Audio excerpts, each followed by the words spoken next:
যাক আলহামদুলিল্লাহ। পাশাপাশি আমার আরও কয়েকটা জাতের প্রযুক্তি আছে, যেমন ব্ল্যাক ম্যাজিক, মার্সেল 4, তারপর ডিকসন আর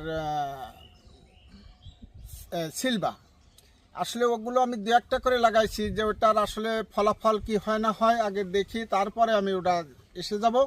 কিন্তু বাণিজ্যিকভাবে আপনার একুলু আর বাইকুনুর এটা খুবই ফলন বেশি এবং স্বাদ মিষ্টি কোনো দিক থেকে কম নাই, এবং কালার দেখলেই তো প্রাণ জুড়ায় যায়। আমার তো মনে হয় যে এখন বাড়িতে থাকতে ইচ্ছা হয় না, ফল বাগানেই থাকি। আপনি কতটুকু জমিতে করেছেন? আমি 42% জমিতে এই আঙ্গুর চাষ করেছি। কতগুলো চারা লাগাতে হয়েছে? 210 পিস। এই 42%, 210 পিস।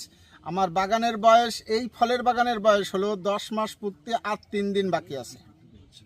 এবার যে ফলন হবে আমি আশা করতেছি বিগত দিনের যে লসটা সহ এবারের খরচ উঠাইও কিছু